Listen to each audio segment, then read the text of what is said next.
सभी का हार्दिक अभिनंदन स्वागत है।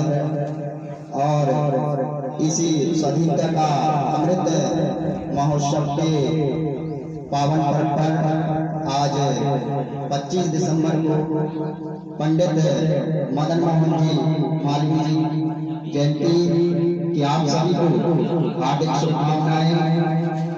मैं परम पूज्य श्री महाराज जी से निवेदन करूंगा कि आज पंडित मदन मोहन मालवीय जयंती पर हम सभी के लिए मार्गदर्शन अपनी आशीर्वाद से मार्गदर्शन करें।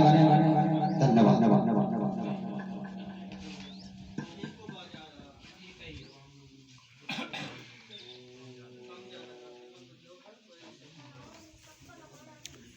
पास कर दो,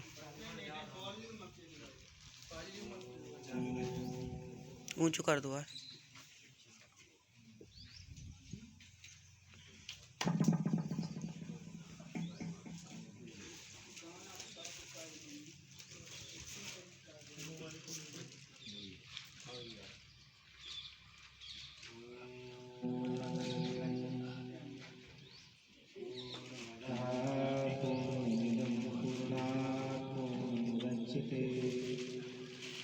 पूर्णस्य पूर्णमादाय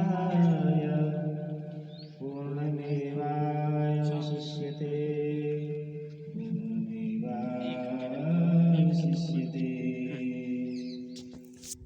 ईशावास्यमिदं सर्वं यत्किञ्च जगत्यां जगत् तेन त्यक्तेन भुञ्जीता मा वृथा कस्विद्धनम्।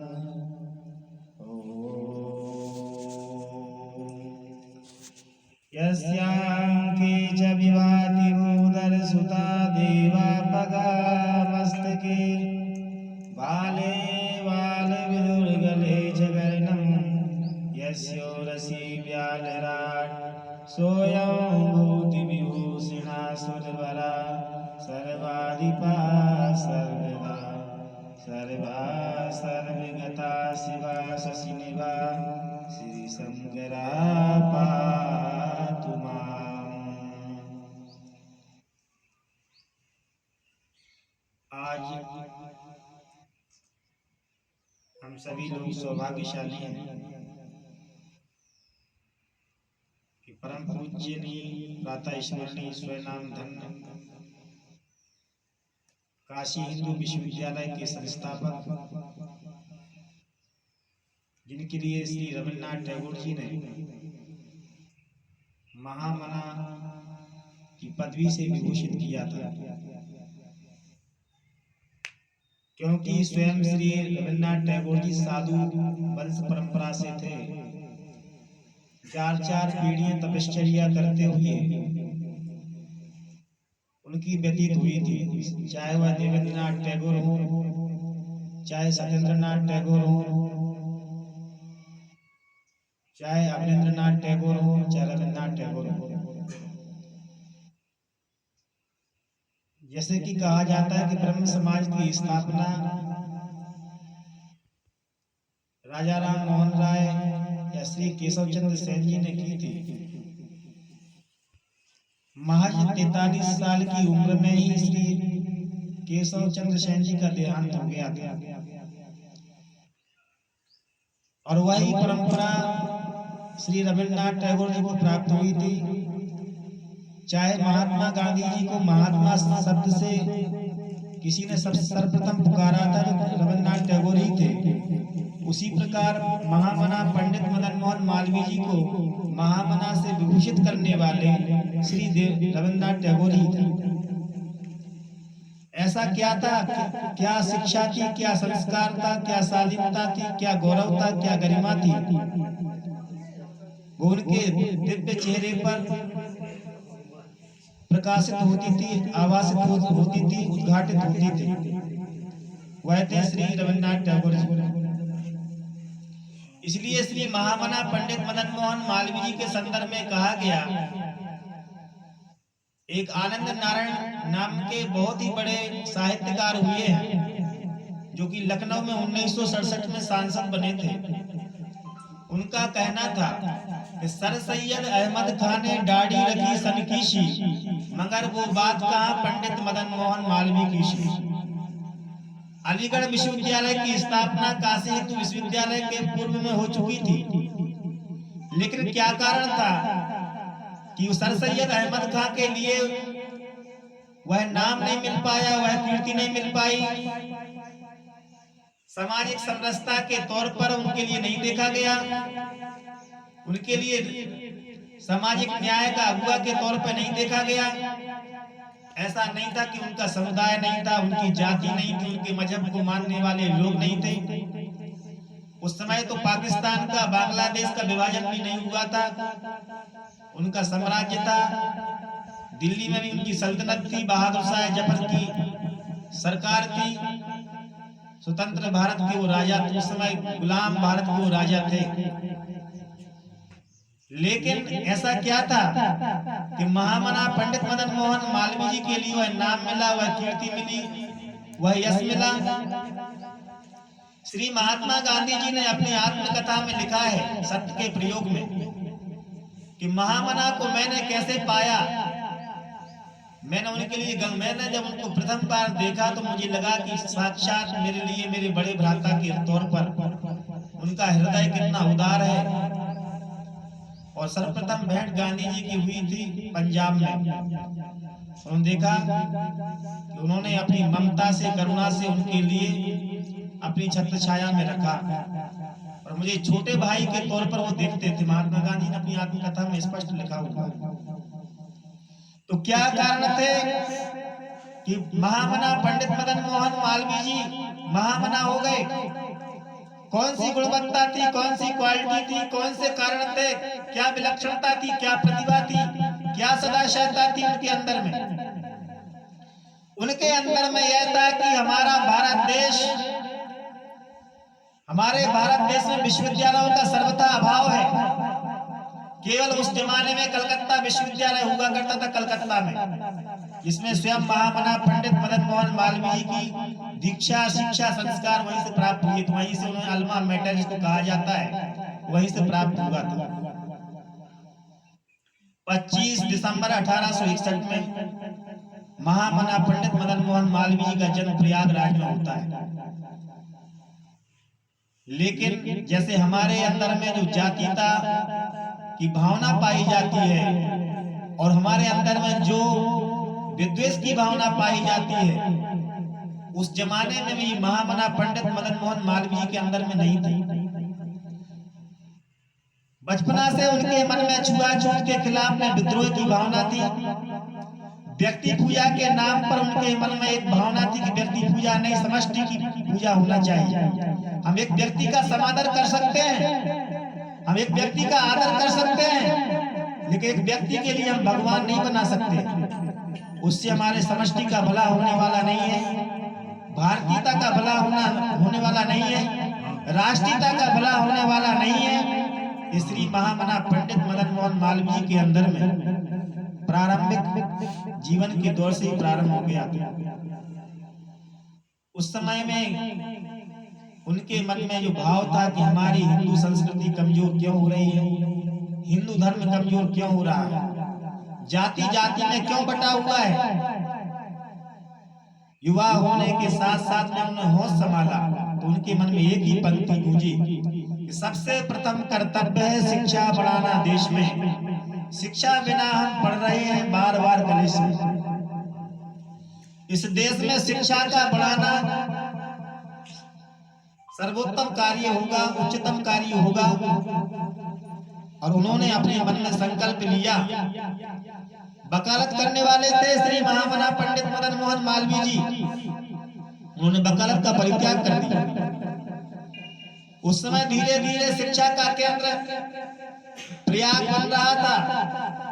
उन्होंने कहा कि मैं वकालत का परित्याग कर देता हूं, घर द्वार का परित्याग करने को तैयार हूं, लेकिन इस देश में शिक्षा की एक नई दिशा तय होना चाहिए। उनका साथ देने के लिए कौन आता? लोगों के मन में एक धारणा बनती है कि महामना पंडित मदन मोहन मालवीय हिंदुत्ववादी थे, बिल्कुल गलत बात है। अखिल भारतीय राष्ट्रीय कांग्रेस के 3 बार अध्यक्ष रहे थे।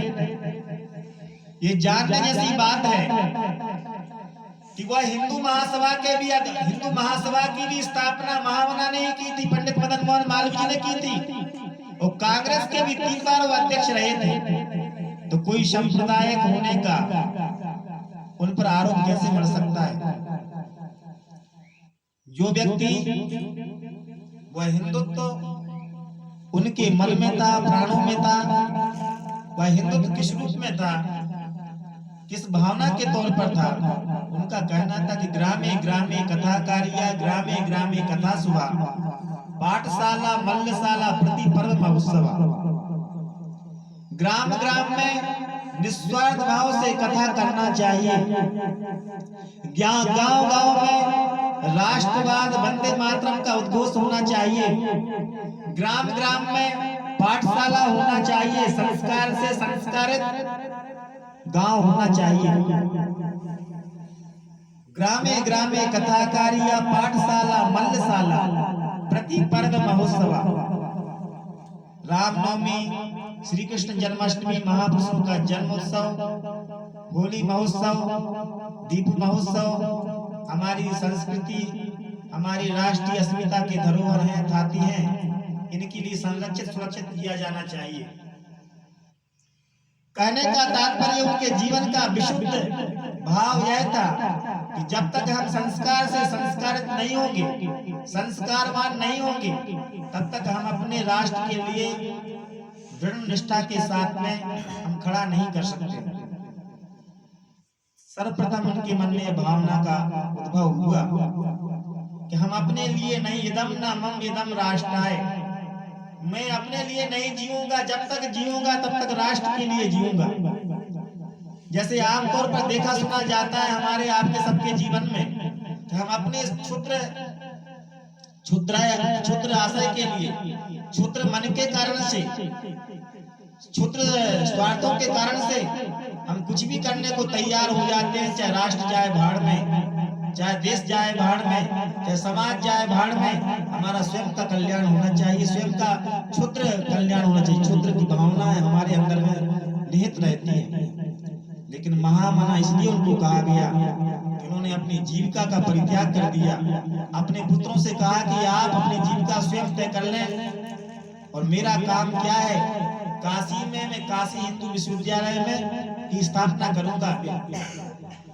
तो सर्वप्रथम वो जाते हैं कहा दरभंगा स्टेट, जो कि बहुत बड़ा स्टेट था।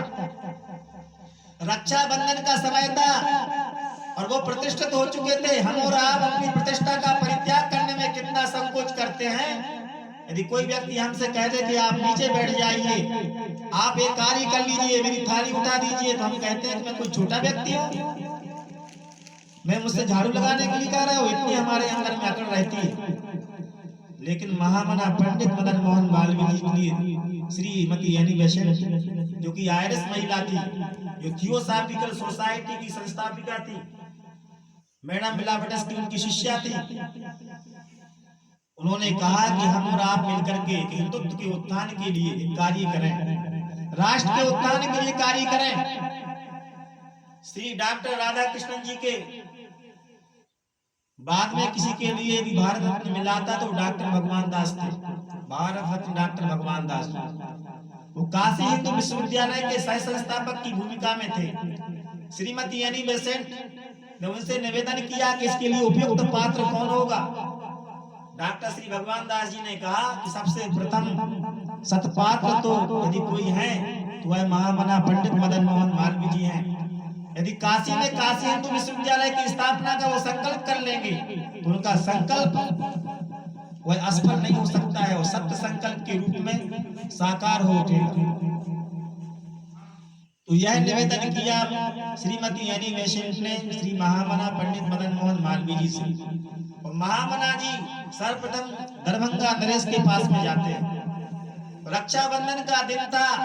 उन्होंने जो भी राजा को, महाराजा दरभंगा के लिए रक्षा सूत्र बांधना प्रारंभ किया, यह बद्दो बलि राजा दानवेंद्रो महाबला, तो राजा कामेश्वर सिंह ने विचार किया कि निश्चित तौर से ये ब्राह्मण अपने लिए जमीन मांगने आया होगा, धन याचना करने के लिए आया होगा। और उनके मन में पूर्वाग्रह था कि कहीं न कहीं ब्राह्मण होने के नाते कहीं लालच तो नहीं आ गया महामना के अंदर। पंडित जी ने मांगा तो मांगा क्या महामना जी ने, क्योंकि क्षुद्र मना होते तो मांगते कि मुझे धन दे दो मेरे घर बसाने के लिए, मेरी जीविका के लिए, मेरे बच्चों के लिए। लेकिन महामना ने मांगा कि मैं काशी में काशी हिंदू विश्वविद्यालय की स्थापना करना चाहता हूँ, उसे मेरे लिए सहयोग प्रदान करने की कृपा करें। महामना जी के लिए उन्होंने कई गांव की संपत्ति देने को तैयार हो जाते हैं, दे भी दिया। आज भी आप देख सकते हैं काशी हिंदू विश्वविद्यालय के गेटों पर कई जगह पर दरभंगा के चित्र बने हुए हैं, राजा का योगदान लिखा हुआ। इससे क्या प्रतीति होती है? मैं अपने लिए नहीं जीता, समाज के लिए जीता हूं, यह सिखलाने वाले महापुरुष ही होते हैं। इससे महामना पंडित मदन मोहन मालवीय जी ने सारे राष्ट्र को जगाने का काम किया, एक सत्प्रेरणा दी। वह सत्प्रेरणा सब लोगों के बीच में निनादित हो उठी। और महामना जी ने प्रथम संकल्प, दूसरा संकल्प किया कि मैंने अपने धर्मावलंबी से तो धन मांग लिया, दान मांग लिया। किसी ने कहा कि इस देश का सबसे बड़ा नवाब तो हैदराबाद स्टेट है। उस जमाने में सिंधिया से भी बड़ा, मैसूर से भी बड़ा, बड़ौदा से भी बड़ा यदि कोई राज्य था तो वह था हैदराबाद स्टेट, निजाम।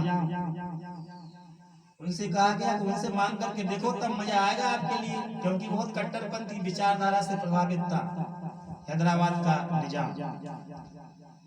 तो उनके लिए रहने के लिए वहां कोई आवासीय व्यवस्था उपलब्ध नहीं हो पाई थी। वो बिल्कुल अपरिचित बनकर के गए थे, अज्ञात व्यक्ति बनकर के गए हुए थे। जहां पर लोग दुकान करते वहां पर ठहर गए और अचानक उन्होंने अपनी टोपी पहना, पगड़ी लगाई और पगड़ी लगा करके जो ही निजाम हैदराबाद के पास गए, उन्होंने कहा कि मैं फलाना फलाना काशी में काशी हिंदू विश्वविद्यालय की स्थापना करना चाहता हूँ। निजाम हैदराबाद ने उनको दुत्कार करके भगा दिया। हम जैसे कट्टरपंथी व्यक्ति से तुम्हें काशी ही में काशी हिंदू विश्वविद्यालय के लिए अनुदान मांगने में शर्म नहीं आती है?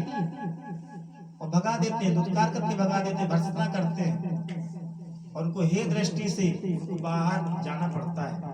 बहुत संकोच लगता है महामना जी के लिए। लेकिन जो वास्तव में मान अपमान से जिसका जीवन परे हो गया हो, जो अपने लिए नहीं राष्ट्र के लिए जीता हो, शिक्षा के लिए जीता हो, संस्कार के लिए जीता हो, माँ भारती के लिए जीता हो, जिसके मन में यह भावना समाहित हो गई हो कि हम 2 दिन 4 रहे न रहे माँ, तेरा वैभव अमर रहे माँ, ऐसी भावना से भावित हो गया हो, ऐसा महा व्यक्ति कुछ भी कर सकता है। ऐसे लोग ही काम करते हैं।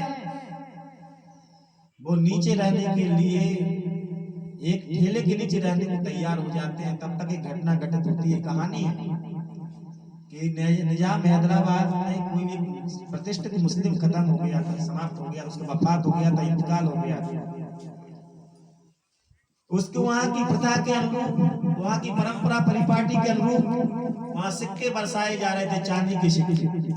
तो महामना जी ने भिखारियों के साथ में चांदी के सिक्के उठा लिए। जब वो चांदी के सिक्के उठाए तो उन्होंने कहा देखने में तो कल राजा के यहाँ पर दिखाई पड़ रहा था, राजा से बहस कर रहा था, शुभ संस्कार से संस्कारित लगता है, विद्वान लगता है, मनीषी लगता है, लेकिन ये पैसा क्यों उठा रहा है? मुर्दे के ऊपर का पैसा तो भिखारी लोग उठाते हैं। जब यह प्रश्न बारंबार लोगों के मन में कौतूहल के रूप में बढ़ने लगा तो महामना पंडित मदन मोहन मालवीय जी ने एक योग्य व्यक्ति, एक योग्य दार्शनिक की भांति जवाब दिया। वह जवाब था कि यहाँ का जिंदा नवाब दान नहीं दे सकता है विद्यालय के लिए, एक अच्छे कार्य के लिए, राष्ट्र निर्माण के लिए। मैंने जो शुभ संकल्प किया है उसमें वह साथ नहीं दे सकता है। यहाँ का मुर्दा साथ दे सकता है, लेकिन राजा तो मुर्दा से भी गया भी था। यह बात किसी ने निजाम हैदराबाद के पास में पहुंचा दी। निजाम हैदराबाद कंजूस व्यक्ति था, बहुत सादगी से जीने के लिए जाना जाता था। वह रात में सो नहीं पाता। कभी कभी ऐसे व्यक्ति की बात लग जाती है कि वह व्यक्ति की निद्रा को तोड़ देती है, नींद को तोड़ देती है, जगा देती है। और बात उसी व्यक्ति की लग सकती है जिसने अपने जीवन में शुभ संकल्प किया हो, सत्य के लिए जिया हो, और यदि ये व्यक्ति किसी से एक शब्द भी बोल देता है यदि पूरे पावर के साथ में, सत्य के साथ में और अपनी सत्यनिष्ठा के साथ में, तो उसके वह आवाज प्राणों तक जाती है, केंद्र को जगा देती है, व्यक्ति की मना शक्ति को जगाने की क्षमता रखती है। श्री महामना पंडित मदन मोहन मालवीय का वह नाद, वह कहा गया शब्द निजाम हैदराबाद के कान में पड़ता है। और उन्होंने कहा कि उस पंडित को लेकर के आओ। मैं उसको जान नहीं पाया, न जाने कैसा व्यक्ति था। उसकी बात जो किसी ने कही मुझे लग गई होगी। जब उनसे बिल्कुल साम्य भाव से, समानता के भाव से संवाद होता है, राजा प्रजा की भांति नहीं, एक नेता की भांति नहीं, एक निजाम की भांति नहीं, सत्संग के रूप में जब आते हैं, निजाम हैदराबाद उनको नतमस्तक हो जाता है और उनकी वाणी से प्रभावित होकर कहता है कि आप जो कुछ मांगे हमके, हम देने को तैयार हैं। लेकिन महामना जी ने नहीं कहा कि हमारे लिए ये कर दो वो कर दो। उन्होंने कहा मैं केवल विश्वविद्यालय के लिए मैं चाहता हूँ कि यह काया तो जाने वाली है, न काया हमारी रहेगी न तो आपकी रहेगी। आपका भी यश सुरभित हो जाए, आपका भी नाम अमर हो जाए, आपका भी नाम कीर्तिमय हो जाए, स्वर्णमय हो जाए, कि आपका नाम गौरव के साथ लिया जा सके। उसके लिए मैं आपसे निवेदन करता हूँ और आपके लिए नम्र प्रार्थना करता हूँ कि ये कार्य आपके द्वारा हो सके तो बहुत उत्तम रहेगा। निजाम हैदराबाद के नाम से वहाँ गेट है। जो व्यक्ति दान नहीं देने वाला हो, जो व्यक्ति हमेशा वाद विवाद करने वाला हो, जो व्यक्ति हमेशा तर्क वितर्क करने वाला हो, ऐसा व्यक्ति तभी प्रभावित हो सकता है यदि जिसकी निश्रा में, जिसके शब्दों में, जिसकी वाणी में वह जो उसने अपने जीवन को जाना हो कि जीवन किसके लिए है, जिसने यह जाना हो कि जीवन की गरिमा क्या है, जीवन का गौरव क्या है, हमारा जन्म किस लिए हुआ है। वास्तव में हम और आप प्राय जीवन क्या जीते हैं, हम अपने के लिए जीते हैं। लेकिन महापुरुषों का जीवन काया वाचा मन से, काया से, वाचा से, मन से वह देश के लिए समर्पित हो जाते हैं। इसलिए रामावतार त्यागी जी ने कविता लिखी है, वो कविता बहुत प्रसिद्ध है। तन समर्पित मन समर्पित, देश की धरती तो चाहे सब कुछ समर्पित। ऐसे महामना पंडित मदन मोहन मालवीय जी 1916, 1925 और शुद्धिकरण आंदोलन से लेकर के सारे आंदोलन में शरीक होते हैं और जिनके नाम से हम शिक्षक दिवस मनाते हैं 5 सितंबर। श्री स्वयं धन्य सर्वपल्ली डॉक्टर राधाकृष्णन जी के नाम से, वह भी महापुरुष के लिए गौरवान्वित होने का अवसर महामना पंडित मदन मोहन मालवीय जी के द्वारा ही प्राप्त होता है। कुलपति को बनाया जाता है उनके लिए। और देश के अनन्यतम जितनी विभूतियां थी, चाहे रसायन शास्त्री हो, चाहे केमिस्ट्री का जानकार हो, चाहे आयुर्वेद का जानकार हो, चाहे साहित्यकार हो, चाहे रचनाकार हो, कलाकार हो, कवि कोविद विज्ञान विशारद कलाकार पंडित ज्ञानी, जब तक नहीं होंगे प्रजा के स्वाभिमानी, इन सब लोगों को एकत्रित करने के लिए महामना जी ने कार्य किया। श्री रामचंद्र शुक्ल जी के लिए हिंदी विभाग का अध्यक्ष बनाया काशी हिंदू विश्वविद्यालय में। डॉक्टर श्याम सुंदर दास जी के लिए वहां पर हिंदी विभाग में नियुक्त किया और डॉक्टर राय कृष्ण दास जी के लिए उन्होंने वहां पर पुरातत्व विभाग में नियुक्त किया। श्री अयोध्या सिंह उपाध्याय जी के लिए भी वहां पर रचना कर्मी के रूप में नियुक्त किया। नंदलाल बोस से लेकर के अनेक दार्शनिक, चित्रकार, पत्रकार से लेकर के सारे उस जमाने के तत्कालीन मूर्धन्य विद्वानों के लिए काशी हिंदू विश्वविद्यालय में नियुक्त किया। हम उस देश के वासी हैं और ऐसा होना भी चाहिए। कभी कभी जो विद्वेष है हमारे लिए आगे नहीं बढ़ने देता है। उदाहरण के तौर पर हमारे मन में जो एक भाव है कि हमारा कमरा भले ही टूट जाए लेकिन हम गेट नहीं खोलेंगे। अभी हमारी बात हो रही थी, सब सर्वाधिक नुकसान हमारे लिए कहां से हुआ? सर्वाधिक नुकसान यदि हमें कहीं से होता है तो हमें अपने लोगों से होता है।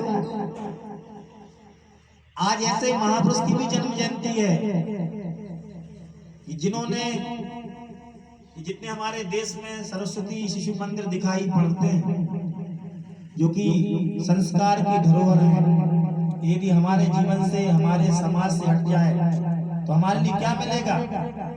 हमारे पास में ना वंदे मातरम होगा, न हम अपने माँ बाप की सेवा करना सीख पाएंगे, न हम अपनी मातृभूमि को नमन करना सीख पाएंगे, न हम अपने देश की नदियों को प्यार करना सीख पाएंगे, न हमसे हम भक्ति भाव रख पाएंगे। केवल हम उपभोक्तावादी हो जाएंगे और हमारे पास में कुछ नहीं बचेगा। श्री बाला साहब देशपांडे जी, जिन्होंने सर्वप्रथम गोरखपुर की भूमि में पक्की बाग में सरस्वती शिशु मंदिर की स्थापना की थी। उनको लगा ये स्थापना कर देना चाहिए, नहीं तो बहुत नुकसान हो जाएगा भारतीय संस्कृति के लिए। और जसपुर के राजा जो कि दिलीप सिंह जूदो के पिताजी थे, उन्होंने उस जमाने में 300 एकड़ जमीन दी वहां पर। और ऐसे महान व्यक्ति थे जसपुर के राजा, वो किसके कारण से महान हो गए? वो महामना पंडित मदन मोहन मालवीय जी, श्री बाला साहब देशपांडे जी के कारण से महान हो पाए। क्योंकि जैसा हम सुनते हैं, जैसा हम मनन करते हैं, जैसा हम चिंतन करते हैं, वैसा हमारा जीवन बन ही जाता है। इसलिए जाने अनजाने में भी हमारे लिए ऐसा चिंतन करना चाहिए। जैसा कि भगवान महावीर का शब्द था कि जो आप करने चले हो ही गया है, एक दार्शनिक सिद्धांत है। यदि आपने मन में विचार किया तो कोई ना कोई करने के लिए तत्पर हो ही गया है। यदि आपने कहा कि हत्या होना चाहिए, हत्या करने के, तो कहीं न कहीं किसी न कोई व्यक्ति आपके विचारों से प्रभावित होकर के विश्व में वो कुछ काम करने को तैयार हो ही गया है। यदि आप ये शुभ संकल्प करते हैं कि विद्यालय का निर्माण करना है, हमें समाज का निर्माण करना है, यदि हमारे लिए राष्ट्र का निर्माण करना है, तो आप नहीं करेंगे, आपके होने वाली कोई न कोई पीढ़ी में, आपके घर में नहीं तो कोई देश में, प्रदेश में कोई न कोई करने को तैयार हो ही रहा है, क्योंकि आपने संकल्प कर लिया है। संकल्प का मतलब यही होता है कि हमारी काया के द्वारा नहीं तो दूसरे की काया के द्वारा कार्य होगा, लेकिन वह कार्य कभी रुक नहीं सकता। श्री बाला साहब देशपांडे जी, श्री महामना पंडित मदन मोहन मालवीय जी के शुभ संस्कारों से संस्कारित होकर जसपुर के राजा छत्तीसगढ़ में पड़ता है। उन्होंने वहां के जो आदिवासी इलाके में जो ईसाई बन रहे थे लोगों के लिए, वो क्या करते थे? उनका चरणों तक लेते थे। जो सम्मान ईसाई मिशनरी नहीं दे पाए, वो श्री बाला साहब देशपांडे जी ने दिया, महामना पंडित मदन मोहन मालवीय जी ने दिया। आज हम और आप अभी भी कितने निकृष्ट हैं विचारों से। हो सकता है कि हम अच्छे परिधान पहनते हो, अच्छे वस्त्राभूषण पहनते हो, उत्तम गाड़ियों से चलते हो, लेकिन हमने कितना नुकसान पहुंचाया है। कभी कभी महापुरुषों की चरित्र से लगता है कि उन्होंने तो दरवाजे बहुत पहले ही खोल दिए थे। श्री जगजीवन राम जी जो कि भारत के रक्षा मंत्री थे, उन्होंने कहा, एक किताब में लिखा हुआ है कि मैं हरिजन जाति में पैदा होने वाला था, सासाराम में मेरा जन्म हुआ था। मीरा कुमार के पिताजी श्री जगजीवन राम जी 1952, 1957, 62, 67, 71, 77 तक सांसद रहे। उन्होंने लिखा हुआ है कि जब मैं काशी हिंदू विश्वविद्यालय में पढ़ने आया तब मैं लड़का बालक ही था। उस समय वो छुआछूत का माहौल रहा करता था, लेकिन कभी कभी महामना पंडित मदन मोहन मालवीय जी कि कहीं बच्चों को बुरा न लग जाए, मेरी थाली मेरे हाथ से छुड़ा लिया करते। वो जमाना था गांधी जी के जमाने के तौर पर। गांधी जी ने शिक्षा कहां से पाई? वो शिक्षा पाने का श्रेय अपनी आत्मकथा में लिखते हैं कि मेरे भारत भूषण, उन्होंने महामना नहीं कहा, उन्होंने भारत भूषण कहा है। अपने पढ़ सकते हैं, मैं एक भी शब्द अप्रमाणित नहीं बोलूंगा। जो मैंने बहुत गहनतम अध्ययन के द्वारा, मैंने तथ्य और आंकड़ों के द्वारा जो मैंने पाया है, उन्हीं के साथ बोल रहा हूँ। उनके लिए भारत भूषण कहा है, पंजाब में भारत भूषण। मेरे बड़े भाई श्री महामना पंडित मदन मोहन मालवीय जी का सानिध्य प्राप्त होगा। मैं अपने आप को सौभाग्यशाली समझता हूँ कि उनकी पावन निश्रा में मुझे बैठने का सौभाग्य प्राप्त हुआ। और मुझे ऐसा लक्षण विलक्षण जो प्रतिभा प्राप्त हो रही है। श्रीमद राजचंद्र जी जो कि मेरे आध्यात्मिक गुरु थे, जो कि मेरे एक राजनीतिक गुरु गोपाल कृष्ण गोखले जी थे, और मेरे लिए छुआछूत के आंदोलन में सहभागी बनाने वाले जितना बड़ा योगदान महामना जी का है, उसका मैं कोई प्रति उत्तर नहीं दे सकता, उसका कोई जवाब नहीं दे सकता। इसलिए आनंद नारायण जी ने लिखा, सर सैयद अहमद खान ने दाढ़ी रखी सन की सी, मगर वो बात कहा पंडित मदन मोहन मालवीय की सी। तो जसपुर में जो विद्यालय का निर्माण हुआ तो वहां के राजा ने दान दिया 300 एकड़ जमीन। उनके फिर बेटे ने भी वह काम किया, दिलीप सिंह जूदेव जी ने, और उनके पोते ने वह काम किया, युद्धवीर सिंह जूदेव जी ने। अभी उनका लीवर खराब होने के कारण से उनकी अभी 2 महीना 3 महीना पहले मृत्यु हो चुकी है। वो छत्तीसगढ़ सरकार में पूर्व मंत्री के तौर पर अभी दिवंगत हुए। कहने का तात्पर्य है वह पावन परंपरा, वह पावन निष्ठा। जैसे कि किसी ने कहा, मोहम्मद इकबाल की कविता है, दस्त तो दस्त क्या दरिया भी न छोड़े हमने, दहर जुल्मात में दौड़ा दिए घोड़े हमने। और आगे लिखते हैं कि तेरे नाम पर तलवार उठाई किसने, जो बिगड़ी हुई बात है बनाई किसने। लेकिन यहाँ पर नहीं था, यहाँ की विचारधारा में नहीं था। ये पाकिस्तान के जो प्रमुख उन्मूल बसर हैं, वो उनके अंदर में ये भावना थी, महामना जी के अंदर में ये भावना नहीं थी। उन्होंने तो जो पैगाम दिया, जो संदेश दिया, जो शिक्षा दी, जो संस्कार दिया, वो एक भारतीय प्रायद्वीप का दिया था, जिसमें पाकिस्तान में कहीं नाम निशान नहीं होगा। वो हिंदुस्तान का हिंदुस्तानी होगा, और पवित्र भूमि है, पहले ही पवित्र भूमि थी। उनकी भावना थी कि कहीं पाकिस्तान नहीं बनेगा, क्योंकि उनके जमाने में 1905 में प्रयाग के नाम पे जो आंदोलन हुआ था, अधिवेशन हुआ था, उसमें सारी चीजें उठने लगी थी। लेकिन महामना जी इसके पुरजोर उन्हें विरोध किया। लेकिन ऐसी लगता है दुनिया में उन लोगों की चलती है जो खराब विचारधारा से प्रभावित होते हैं, हम उनको मानने वाले लोग हैं, मनुष्य जाति के लोग उनसे प्रभावित हो जाते हैं, लेकिन एक अच्छाई से प्रभावित नहीं होते हैं। कहने का तात्पर्य यदि महामना जी की कही मानी गई होती तो भारत पाकिस्तान विभाजन नहीं होता, क्योंकि उसकी नींव 1905 में बांग्ला विभाजन के रूप, बंग विभाजन के रूप में पारित हो चुकी थी। धीरे धीरे लोग मांग करने लगे थे कि हमारी पार्टी, हमारी जातिगत वोट होगा। वहां पर भीमराव अंबेडकर जी ने मांग